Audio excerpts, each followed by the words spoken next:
বলতেছিলাম যে এত ফার্মের মুরগি এগুলি তো মাথায় বৃষ্টি করলেই জ্বর আসে। বাংলাদেশের রাজপথে নতুন স্লোগান এটি, কিন্তু এই স্লোগান জন্ম নেয়নি কোনো রাজনৈতিক দলের কার্যালয়ে, কোনো ছাত্র সংগঠনের কেন্দ্রীয় কমিটিও এটি তৈরি করেনি। একটি ফোন আলাপ, একটি দায়িত্বশীল মন্ত্রীর কয়েকটি শব্দ এবং দুর্যোগের মধ্যে আটকে পড়া পরীক্ষার্থীদের জমে থাকা ক্ষোভ, এই তিনটি উপাদান মিলেই একটি কথাকে কয়েক ঘন্টার মধ্যে রাজনৈতিক স্লোগানে পরিণত করেছে তারা। প্রশ্ন হলো, এই ফার্মের মুরগিদের রাজপথে নামতে বাধ্য করল কে? শিক্ষার্থীরা নিজেরা, নাকি রাষ্ট্রের সিদ্ধান্তহীনতা, অসংবেদনশীলতা, নাকি দায়িত্বশীল পদে থাকা মানুষের ভাষা?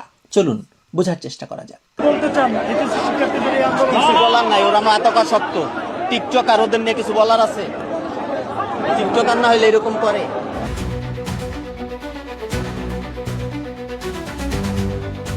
দেশের বিভিন্ন অঞ্চল যখন প্রবল বৃষ্টি, জলাবদ্ধতা এবং বন্যায় বিপর্যস্ত, তখন এইচএসসি পরীক্ষার্থীদের পরীক্ষা দিতে হয়েছে।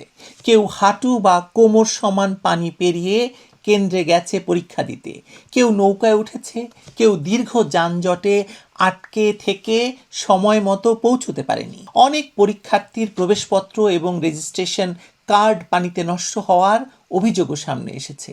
চট্টগ্রামে আন্দোলনকারী শিক্ষার্থীরা বলছে তারা পরীক্ষা বাতিল চায় না, তারা দুর্যোগের মধ্যে সবার জন্য সমান সুযোগ চায়। সরকারেরও নিশ্চয়ই যুক্তি ছিল, জাতীয় পরীক্ষা স্থগিত হলে ফল প্রকাশ পিছিয়ে যেতে পারে, বিশ্ববিদ্যালয় ভর্তি বিলম্বিত হতে পারে, পুরো শিক্ষাপঞ্জি প্রভাবিত হতে পারে। মাঠ প্রশাসন এবং আবহাওয়াবিদদের মতামত নেওয়ার কথাও শিক্ষামন্ত্রী বলেছিলেন। মন্ত্রণালয়ের দাবি, চট্টগ্রাম বিভাগের একটি কেন্দ্র ছাড়া অধিকাংশ স্থানে পরীক্ষা নেওয়ার উপযোগী পরিবেশ ছিল এবং প্রয়োজন হলে কেন্দ্র স্থানান্তরের অবস্থাও রাখা হয়েছিল। কিন্তু প্রশাসনিক যুক্তি আর মানুষের বাস্তব অভিজ্ঞতা তো এক জিনিস নয়। ঢাকার কোনো শীতাতপ নিয়ন্ত্রিত কক্ষে বসে যদি বলা হয় অধিকাংশ কেন্দ্রে পরীক্ষা নেওয়া সম্ভব, তাহলে কোমর সমান পানি পেরিয়ে যাওয়া শিক্ষার্থীর কষ্ট বাতিল করা যাবে না তো? বাতিল হয়ে যায় না আসলে। একটি কেন্দ্র নির্বিঘ্নে চলেছে মানেই সব পরীক্ষার্থী সমান সুযোগ পেয়েছে, এমন সিদ্ধান্তেও পৌঁছতে পারবেন না আপনি। জাতীয় পরীক্ষার মূল শর্ত শুধু প্রশ্নপত্র এবং কেন্দ্র প্রস্তুত থাকা নয়, প্রতিটি পরীক্ষার্থীর নিরাপদে কেন্দ্রে পৌঁছানোর বাস্তব সুযোগ নিশ্চিত করাও এর অংশ। এই সংবেদনশীল মুহূর্তেই শিক্ষামন্ত্রীর ফোন আলাপ প্রকাশ্যে আসে। কথোপকথনে তাকে বলতে শোনা যায়, এত ফার্মের মুরগি এগুলি তো মাথায় বৃষ্টি করলেই জ্বর আসে। পুরো কথোপকথনে মন্ত্রী বলেছেন তিনি নিজে পরীক্ষা স্থগিতের পক্ষে ছিলেন, কিন্তু বৈঠকে নাকি অন্যান্যরা রাজি হননি। তিনি একটি সভায় অন্য এক অভিভাবকের বক্তব্যের প্রসঙ্গ টেনে মন্তব্যটি করেছিলেন বলেও এই কথোপকথন থেকে বোঝা যায়। কিন্তু একজন মন্ত্রীর বক্তব্য বিশ্লেষণে শুধু কি বোঝাতে চেয়েছিলেন সেটি তো একমাত্র বিবেচ্য নয়। রাজাকারের নাতিপুতিদের চাকরি দেব নাকি মুক্তিযোদ্ধাদের চাকরি দেব, সেই প্রশ্ন তুলে যখন তুমি কে আমি কে, রাজাকার এবং নেমে এসে সরকার পরিবর্তন করা যায়। সুতরাং এই ফার্মের মুরগির মতো একটি অসংবেদনশীল বক্তব্য কি করে একজন মন্ত্রী, এবং তাও আবার শিক্ষামন্ত্রী, তার মুখ থেকে বের হয়, সেটা তো প্রশ্ন করতে হবে। তিনি যে ভাষা ব্যবহার করেছেন সেটি নাগরিক কিভাবে গ্রহণ করবে সেটিও তো রাজনৈতিক দায়িত্বের অংশ। কারণ ফার্মের মুরগি কোনো সাধারণ উপমা নয়, এটি দুর্বলতা, কৃত্রিমতা এবং প্রতিকূলতা সহ্য করতে না পারার তাচ্ছিল্যপূর্ণ ইঙ্গিত। আর এই শব্দ যখন শিক্ষার্থীদের উদ্দেশ্যে একজন শিক্ষামন্ত্রীর মুখ থেকে বের হয়, ডক্টরেট শিক্ষামন্ত্রীর মুখ থেকে বের হয়, যারা দুর্যোগের মধ্যে পরীক্ষা দিতে গিয়ে বাস্তব ঝুঁকির মুখে পড়েছে, তখন তাদের কাছে সেটা তো আর রসিকতা থাকে না, তাই না? অপমান হিসেবে ধরা হয়, এবং অপমান তো অবশ্যই। ফলে পরীক্ষা স্থগিতের দাবি দ্রুত শিক্ষামন্ত্রীর পদত্যাগের দাবিতে পরিণত হয়েছে। সায়েন্স ল্যাব এবং উত্তরায় শিক্ষার্থীরা রাস্তা অবরোধ করেছে। দফা 1 দাবি 1 মিলনের পদত্যাগ এবং আমি কে তুমি কে ফার্মের মুরগি স্লোগান উঠেছে। চট্টগ্রামেও পরীক্ষা স্থগিত, অনুপস্থিতিদের পুনঃপরীক্ষা এবং প্রশ্নপত্রের ভুলের জন্য দায়ীদের শাস্তির দাবি উঠেছে। আমাদের রেজাল্ট খারাপ হবে, এটা করানো হবে বোর্ড থেকে, আমাদের রেজাল্ট খারাপ করানো। কারণ কি? কারণ আমরা অন্য সরকারের স্টুডেন্ট, আমরা বিগত সরকারের আমলের স্টুডেন্ট। আমাদের রেজাল্ট খারাপ হবে, ওরা বলবে যে বিগত সরকারগুলো শিক্ষা ব্যবস্থার এরকম হাল করে গেছে জন্য 26 ব্যাচের আজকে এই অবস্থা। তারপর দেখবেন 27 সাল থেকে ঠিকই কিন্তু সবগুলো ব্যাচের রেজাল্ট ভালো হবে। কারণ কি, তখন তারা বলবে যে নির্বাচিত সরকার আসার পর তাদের শিক্ষা ব্যবস্থা উন্নয়ন হয়েছে, যার কারণে রেজাল্ট ভালো হয়েছে। কিন্তু এটার কারণে আমাদের 26 ব্যাচের যে লসটা হইলো সেটা বলার বাইরে। বাংলাদেশের রাজনৈতিক সংকটের মানে বর্তমান রাজনৈতিক সংকটের একটি পরিচিত সূত্র আমরা দেখতে পাচ্ছি। প্রথমে কোনো নীতি নির্ধারক বা প্রশাসনিক ব্যর্থতা নিয়ে অসন্তোষ তৈরি হয়, তারপর দায়িত্বশীল কেউ এমন একটি মন্তব্য করেন যা সেই অসন্তোষকে মর্যাদার প্রশ্নে পরিণত করে। বক্তব্যের ভিডিও বা অডিও সামাজিক যোগাযোগ মাধ্যমে ভাইরাল হয়ে যায়, কয়েক ঘন্টার মধ্যে হ্যাশট্যাগ, স্লোগান, কর্মসূচি তৈরি হয়ে যায় এবং তারপর রাজপথ অবরোধ। এরপর সরকার ব্যাখ্যা দেয়, গুজবের অভিযোগ তোলে এবং পরিস্থিতি নিয়ন্ত্রণে আনার চেষ্টা করে। এই চক্রটি বিপজ্জনক, কারণ এতে প্রশাসন আগাম রাজনৈতিক ঝুঁকি শনাক্ত করতে ব্যর্থ হয়। আবার শিক্ষার্থীরাও ক্রমে বিশ্বাস করতে শিখছে যে আবেদন, স্মারকলিপি কিংবা আলোচনায় কিছু হয় না। দাবি আদায় করতে হলে রাস্তা বন্ধ করতে হয় এবং মব করতে হয়। বাংলাদেশে এই মব সংস্কৃতিকে ডক্টর ইউনূসের অবৈধ সরকার অন্য উচ্চতায় নিয়ে গেছে, আর তারেক রহমানের সরকার এটাকে এখন আইনি বৈধতা দিয়ে ফেলেছে। এবং তারা জানে যে মানুষ মারলে তো ইন্ডেমনিটি পাওয়া যায়। কারণ আজকে যারা আন্দোলনে নেমেছে তাদের মধ্যে যে কেউ পুলিশ খুন করেনি তা তো আপনি বলতে পারবেন না। সুতরাং তারা কেন এইটা করবে না? সুতরাং খেলা জমছে। শিক্ষার্থীদের দাবি যৌক্তিক হতে পারে, হতে নাও পারে। বন্যার মধ্যে পরীক্ষা স্থগিত চাওয়ার যথেষ্ট কারণ থাকতে পারে, কিন্তু যৌক্তিক দাবি এবং সড়ক অবরোধ এক বিষয় নয়। গণতান্ত্রিক প্রতিবাদ আর জনজীবন জিম্মি করে সিদ্ধান্ত আদায়ের মধ্যে পার্থক্য আছে।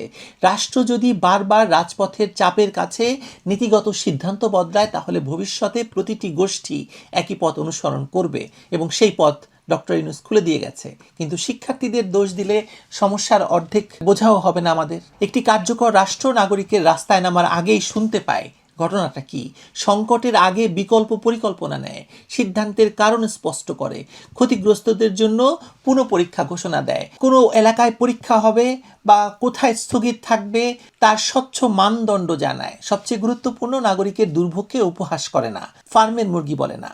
শেখ হাসিনার সময়ে রাস্তায় নেমে মেটিকুলাস ডিজাইনে সরকার পরিবর্তনের জন্য ব্যাপারটাকে টেনে নেওয়া হয়েছিল, কিন্তু এখন তো তা নয়। এখন তো ছাত্ররা চাইছে তাদের ন্যায্য অধিকার, যে তারা আসলে যেতে পারছে না পরীক্ষা কেন্দ্রে।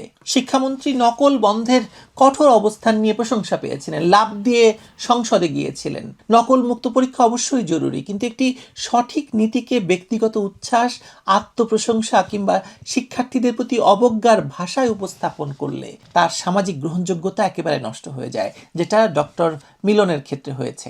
নকল বন্ধ করা, পরীক্ষার্থীকে সম্মান করা পরস্পর বিরোধী নয়। কঠোর প্রশাসক হওয়ার অর্থ অসংবেদনশীল হওয়া নয়, যেটা মিলন হয়েছেন। তার বাচ্চা কাচ্চা বাংলাদেশে পড়ে, তো তার বাচ্চা কাচ্চা কেন বাইরে পাঠাইছে? সরকারের কেন তার মেয়েকে বাইরে পড়াইছে? বাংলাদেশে পড়াইতে পারতো না কেন? এখানে আমরা কেন অসুবিধা ভোগ করবো? আমি তাকে বলবো যে যদি সুশিক্ষিতভাবে বাংলাদেশ গড়তে চায় তাহলে তাকে আগে ঠিক করতে হবে। ঠিক যদি সে হয় তাহলে বাংলাদেশ হবে, নাহলে কিছুই। আর কোয়েশ্চেনের প্যাটার্ন সে যা করছে, আল্লাহ তার বিচার শেষ, আর কিছু। এই ঘটনার বড় শিক্ষা হলো, বাংলাদেশের রাজনৈতিক অস্থিরতার জ্বালানি শুধু বিরোধী রাজনীতি বা সামাজিক যোগাযোগ মাধ্যম নয়। দায়িত্বশীল ব্যক্তিদের ভাষা, বিলম্বিত সিদ্ধান্ত, দুর্বল সংকট ব্যবস্থাপনা, নাগরিকের বাস্তবতাকে অস্বীকার করার প্রবণতাও সেই অস্থিরতা তৈরি করে। যেসব শিক্ষার্থীকে ফার্মের মুরগি বলা হলো, তাদের অনেকেই বৃষ্টিতে ভিজে পানি পেরিয়ে পরীক্ষা দিতে গিয়েছে। শিক্ষামন্ত্রী আমাদেরকে বলেছে আমরা নাকি ফার্মের মুরগি, বাপ মায়ের ফার্মের মুরগি জন্ম দিচ্ছে, আমি কি করবো? মাথায় 2 ফোঁটা পানি পড়লে বলে জল আসে। আরে ভাই, কালকের একটা পরীক্ষা না দিকে মানুষ মরে যাইতো। এই যে একটা মেয়ে সুইসাইড করছে কালকে পরীক্ষা দিয়ে আইসে, এটা কি প্রধানমন্ত্রী বা শিক্ষামন্ত্রী ড্রাইভার নিবে? রাষ্ট্র যদি তাদের দুর্বল মনে করে, তাহলে তারা রাজপথে শক্তি দেখাবে। এটা রাজনৈতিক মনস্তত্ত্ব। আর বিপদটা তো সেখানেই। একদিকে সরকার নাগরিকের আস্থা হারাচ্ছে, অন্যদিকে নাগরিকের একটি অংশ রাজপথকেই একমাত্র কার্যকর প্রতিষ্ঠান বলে মনে করছে। এই দুই প্রবণতা পাশাপাশি চললে কোনো দেশ স্থিতিশীল হতে পারে না। বাংলাদেশের স্থিতিশীলতা হুমকির মুখে ডক্টর ইউনূস যতখানি ফেলেছিল, তার দায় তারেক রহমানের সরকার, ডক্টর ইহসানুল হক মিলনের মতো শিক্ষামন্ত্রীরও। I used to fly no.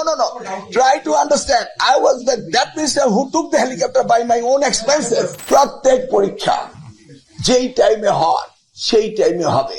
প্রশ্ন হচ্ছে যে বাংলাদেশের সিদ্ধান্ত গ্রহণের ভাষা কি দায়িত্বশীল হবে, নাকি রাষ্ট্র নাগরিককে অপমান করার আগে ব্যাপারটা একটু ভাববে?